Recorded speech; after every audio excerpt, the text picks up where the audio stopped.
नमस्कार, मैं हूं राम विश्वकर्मा। आप देख रहे हैं एनबीटी ऑनलाइन। अमेरिका ने भारत की 19 कंपनियों पर प्रतिबंध लगा दिया है। अमेरिका में राष्ट्रपति चुनाव के बीच उसके इस कदम को हैरानी वाला माना जा रहा है, क्योंकि अमेरिका में एक बड़ा वोट बैंक अप्रवासी भारतीयों का भी है।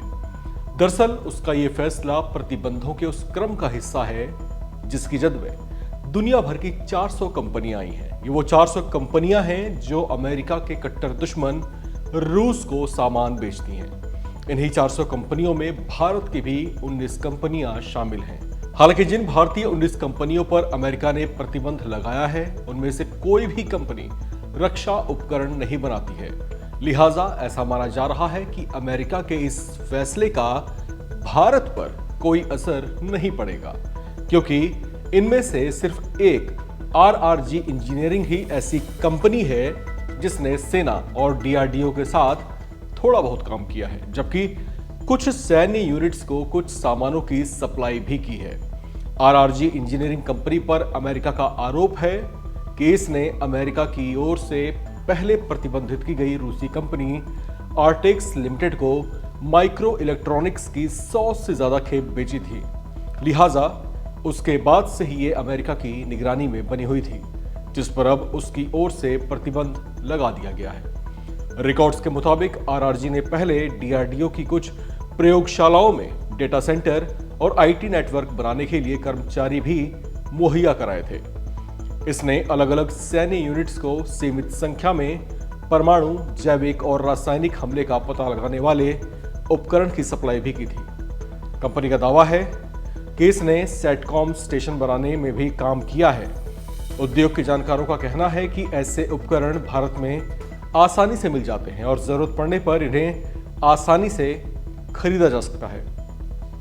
अमेरिका की ओर से लगाए गए इन प्रतिबंधों को लेकर विदेश मंत्रालय के प्रवक्ता रणधीर जायसवाल ने बताया कि 19 भारतीय कंपनियों पर अमेरिकी प्रतिबंधों की इन रिपोर्ट्स को हमने देखा है। भारत के पास स्ट्रेटेजिक ट्रेड और अप्रसार नियंत्रण पर एक मजबूत कानूनी और नियामक ढांचा है। The sanction of 19 Indian companies.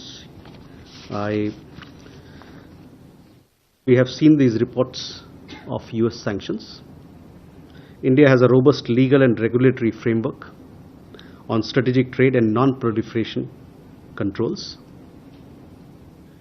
We are also a member of 3 key multilateral non-proliferation export control regimes: the Wassenaar Arrangement, the Australia Group, and the Missile Technology Control Regime, and have been effectively implementing relevant UNSC sanctions and UNSC Resolution 1540 on non-proliferation.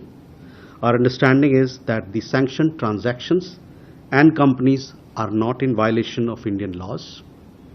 Nevertheless, in keeping with India's established non-proliferation credentials, we are working with all the relevant Indian departments and agencies to sensitize Indian companies on applicable export control provisions, as also inform them on new measures being implemented that could impact Indian companies in certain circumstances. Regular strategic trade, export control outreach events for Indian industries and stakeholders are being carried out by agencies of the Government of India. We are also in touch with the US authorities to clarify. आपको बता दें कि America की ओर से ये action रूस और Ukraine के युद्ध के चलते लिया गया है। अमेरिका ने यूक्रेन पर जारी रूसी हमलों को लेकर दुनिया को यह संदेश दिया था कि जो रूस से संबंध रखेगा, अमेरिका उसे अलग थलग कर देगा। अब दुनिया की जिन 400 कंपनियों पर उसकी ओर से प्रतिबंध लगाया गया है, ये वही कंपनियां हैं जो किसी न किसी तरह से रूस के साथ व्यापारिक संबंधों में थी। बताया जा रहा है कि ये प्रतिबंधित कंपनियां अब अमेरिका के साथ व्यापारिक संबंध नहीं रख सकेंगी। इस खबर में फिलहाल इतना ही। इसी तरह की बाकी तमाम अपडेट्स के लिए आप लगातार बने रहें और देखते रहें एनबीटी ऑनलाइन।